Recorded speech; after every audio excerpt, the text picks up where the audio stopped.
years and years of trying. He's all the way through to the semifinals.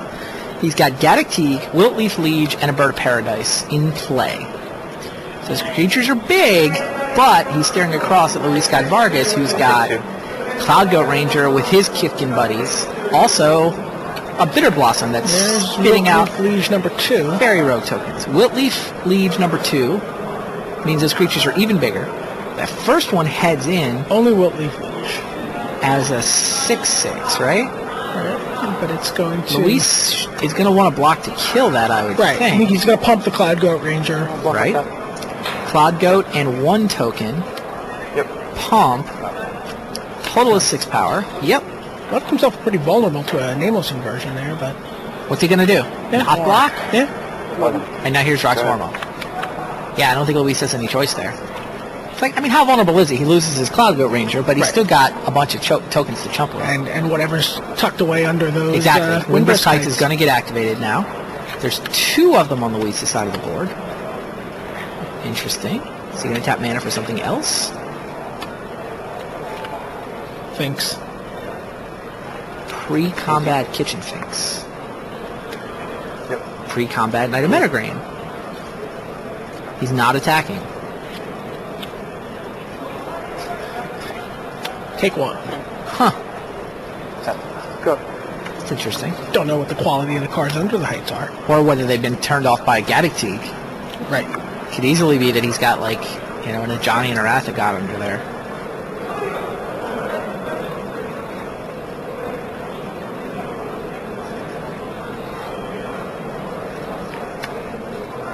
Game 5. Warmonk heads in for 5. Is 5/6? It's like LSV wants to line up enough creatures to trade with it. Makes sense. Yep. Kill them all? Yeah. I'm going to gain 4. And you're going to gain 5? Knight of Metagrain is worth 2 life. Kitchen Things coming back is worth 2 life. Luis gains 4. Robinson on the other side gains 5. Best card in the deck, Forest. Yeah. Go ahead. Robinson out of cards. Robinson is out of cards. Yeah, he's got Vargas on 21. The Bitter Blossom spitting out flyers. His Bird of Paradise blocks them, though, doesn't it? Robinson on the Big Bird playing a pair of 1/2s. All right, 3 attackers. Looks like it's time for Windburst Kites.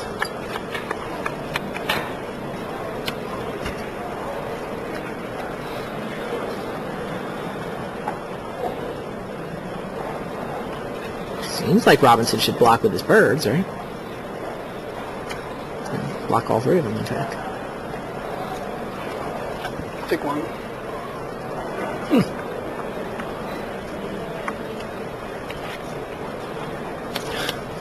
Cloud Goat Ranger. Cloud Goat Ranger and Kitchen Finks.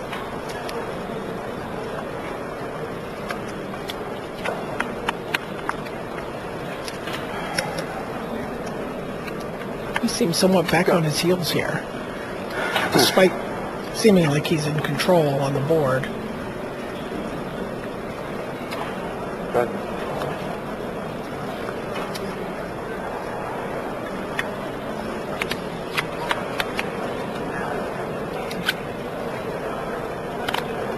Cloud Goat Ranger to the air?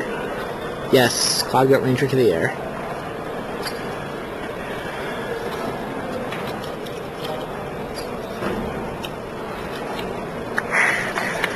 Has to take it. Right? Yeah, 5/3 flying Cloud Goat Ranger. Those birds can't block it.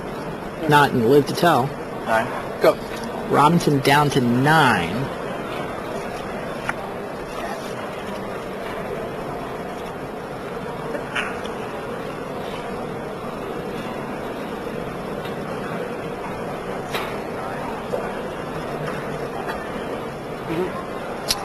Treetop Village, Crunch. Almost for 4.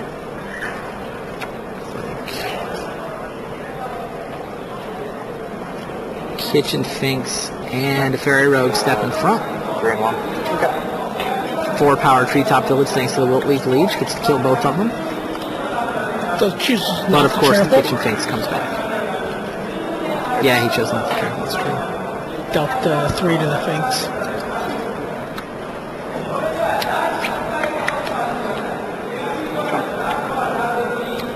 Oggo Ranger jumps up again. Luis applying pressure with his 5-power flyer.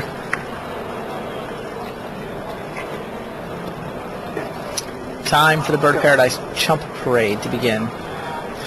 It's interesting, on the one hand, Glorious Anthem would be amazing for LSV, but on the other hand, he doesn't actually need it. I think just having more random tokens is probably better than running the risk that you'll draw a hand with a bunch of enhancers and no creatures. Sure. Just scoops? Yeah, Robinson scoops him up. Global Hierarch. Not going to get the job done. So Luis Scott Vargas takes game 3. He's now up 2 games to 1. 1 game away from a seat in the championship match. And at his second, individual Pro Tour. Yeah, he's very realistic that he would be winning the second Pro Tour the last 6 months. And in between was a World Championships where he finished 11th. 11th despite conceding to a friend earlier on in the tournament. Was that a tiebreaker 11th? Or was it a clean cut? I don't remember.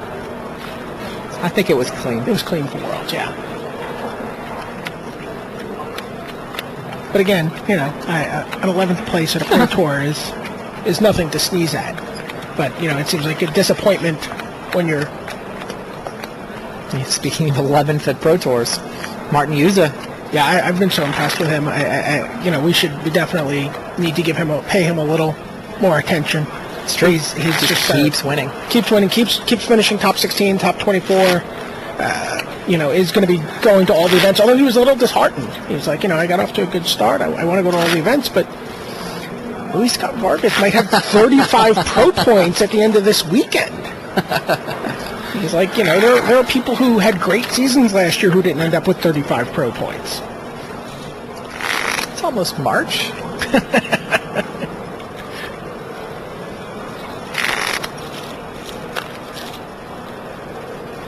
So seeing these 2 decks in action, it's obvious that once you get past that turn 2 plan, Luis's deck is just clearly has the edge. So that's true. I think you're right. Now let's say that that's true, and you're Brian Robinson. Game 1 is an absolute blowout thanks to Rafiq of the Many. Right. But he sideboarded them out. Now, I think he sideboarded them out because he knows he's going to need to be attacking with multiple gigantic monsters in most games, and having that Exalted kick in, it's tricky. But if that's his path to victory, does he maybe need to just hope he can win it in the first 3-4 turns? I think he does because, again, Scattershot Archers isn't quite going to do it. LSV did take the Glorious Anthems out, so it's potentially better. But I don't know. I might be playing to just try to blow him out in 3 turns like game 1. Second lands a Treetop Village. He has to pass on the turn 2 Rox Warmonk. Or Doran. Yeah. Rox Warmonk and Doran in his hand.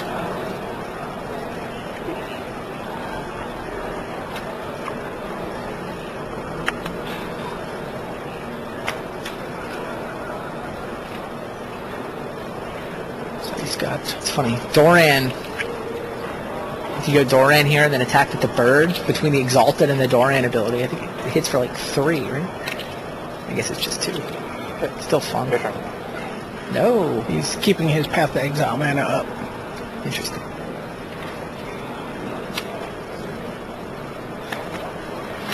Spectral Procession from Luis. Yep.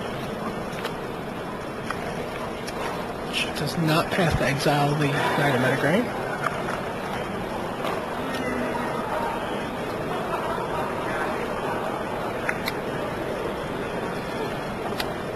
No good block for Luis here. 6/6 Doran attacks. Yeah, Exalted means Doran is 6/6.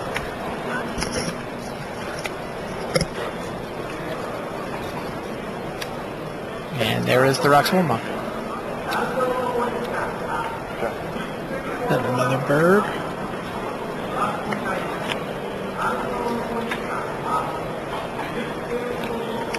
Oh, there's Glorious Anthem. Is that the last one?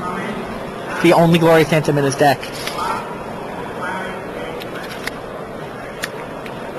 That's under the heights. Seems quite good there. Wait, what is the last creature that you just played? Is that a Scattershot Archers?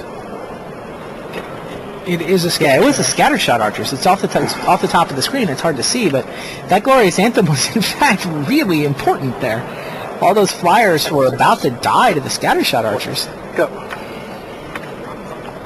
Instead, they attack for 6.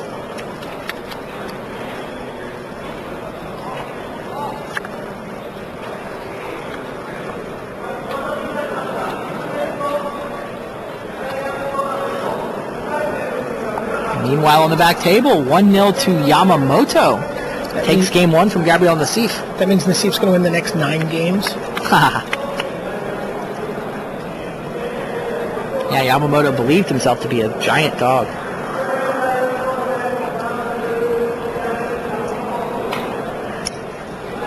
Luis's decision to attack with all 3 of those there is kind of interesting to me. He's had a lot of success blocking and trading. Right. So... And that Knight of Metagrain, it's 3 power first strike, but that's not really good enough against any of Robinson's threats. Robinson has Wiltleaf Liege in hand. It's true. Oh, he animates the Treetop Village as well. And you gain 3. So I take 3. Yep. 10. And you gain 6. 20. Your turn.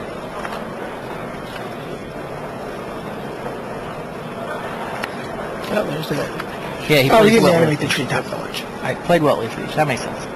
Off camera. Oh, Wrath of God off the Windbrisk Heights. Huge. Thanks. And follows up with a Kitchen Sphinx. Go. All right, LSV played out those tokens, went into race mode, went into chump block mode. I see what he was doing now, obviously. Kept his 3 attackers. He knew he had Wrath of God under Windbrisk Heights. I don't blame Robinson for going for it there. I think he pretty much has to. LSV can, I mean, if he doesn't do anything, LSV's just going to attack with those flyers and win the game that way. Cloud Goat Ranger. Yeah, here's Cloud Goat Ranger. That's game. With Glorious Anthem, yeah, there it is. Luis Scott Vargas is through to the finals. 3 games to 1. He defeats Brian Robinson. Got the guy, animate this, get in, but... By the lands, die by the lands, I right? sided out. Oh, wow. Yes, Nice. Brian and Andrew, Luis that's talk right. about their decisions All right. on Stop. sideboard. Can I say? I took these out. Yeah, I thought they wouldn't be that good. You just want to bash me. Yeah, exactly. Like most games that you're going to win are games where I have too many spells in my hand and I can't cast them all. Yeah. So like taking one of them is not going to be that great. Yeah, like on the play, like I kept, like if I'm on the draw, sideboard out Rafik, on the play, put it in. You know? Yeah, on the draw I don't think it's Oh, good that makes enough. sense. That totally makes sense. Hey, good luck. Thank you. Take it home. Well, all right. The post-match post-mortem. Luis Scott Vargas and Brian Robinson are... Hello again. That was fast. Luis got blown out in game 1. Looked like we might have a match on our hands, but not really. 14 on turn 3. Yeah. And thought we were seeing something that we didn't see again for the next 3 games. Yeah. No, it was interesting. I mean, you saw in the post-mortem there that both players came to the same basic conclusion. If Brian's playing first, it's reasonable to try to shuffle up a Rafik draw, just like the one he had in Game 1. Right. But on the draw, it's a little too slow. And Robinson seemed like he knew what he was doing. Built a cool deck. It looks like kind of like a draft deck. Put together an awesome deck. Piloted it all the way to the semifinals. He's got, how many he wins? Like 15 grand or something?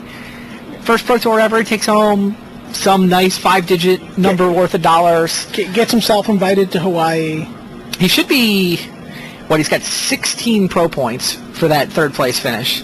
So he's queued for Hawaii thanks to top 50. That'll get him at least shows 2. Up in Hawaii, gets 2 points. Right. Assuming, he probably can parlay the rating he'll have off this event into a 3rd PT. Right. He's very likely on the train, both for this year and for next year. So, not bad. No. Not bad for finally breaking through and winning that first PTQ. For going to a PTQ sort of on a lark. Oh, really? Yeah, he was like, there's a PTQ, let's go to it. Okay. That's cool. Now the question is, who will Luis Scott Vargas be playing in the finals? Right. Will it be Gabriel Nassif? in the sort of the dream final that all of us have been kind of rooting for? Or will it be the rookie and the hometown kid, Akimasa Yamamoto from Japan, playing in his first Pro Tour ever, looking to take the lead in the Rookie of the Year race, otherwise he'll be tied with Brian Robinson, and looking to pull off the upset against Gabriel Nassif. So this is me throwing my journalistic bias out the door. I'm rooting for Nassif. Okay? It's hard to blame you. It is hard to blame you. Nassif's matchup here, 5-color control versus the Boat Brew. How many times... I just threw my deck lists out the door. Sorry. No, we thought that was your journalistic integrity. Here we have just this ridiculous amount of data that the scorekeeper for this event was awesome. Nick put together essentially every matchup and how every deck did against every other deck, and just all kinds of awesome. So how many times did Nassif play the Boat Brew? That was the question I was trying to answer. Nassif, standard wins. Yoni Skolnick playing Jund Control. Yutaro Hiroshima, Boat Brew. Nathan Braymore, 5-color control. Hugo Mariano, Blightning Aggro. Tyler Sage, 5-color control. Shota Yosoka, Fairies. Brian Cobwall, Boat Brew. No draws and 1 loss to Brian Robinson. Okay. Oh, that's right. Doran of the Many Colors. Doran of the Many. So 2-0 versus Boat Brew. And you know that's something that Gabe was expecting to have to play against. Yeah, those guys identified that deck as the best deck. The decision to play this deck is obviously something that's in reaction to the dominant performance of Boat Brew. All the people who've been playtesting and observing the PEs and really seeing what's going on knew coming in that Boat Brew was going to be the deck. So this is something, if Nassif can't win this match, then something has misfired. Right. Yamamoto, on the other hand, went 7-0-1 in Constructed, so he hasn't actually lost a match with this deck yet. Wins over Esperlark, Kithkin, Blightning, Kithkin, Red-White Control, UW Lark, Black-Green Control, and then the draw with LSV. So hasn't actually played against the 5-color control deck yet. Interesting. Done okay so far, 1 game in. Yeah, that's true. But you talked to him at lunch and didn't sound like he liked his chances. He felt just at an unbelievable disadvantage. Was he not expecting 5-color control in the field? I mean, maybe he just wasn't expecting to be playing in the semifinals of a Pro Tour against Gabriel Nassif on his 9th trip to the Sunday stage. All right, well, players are now off and running. Gabriel leads with, shocker, of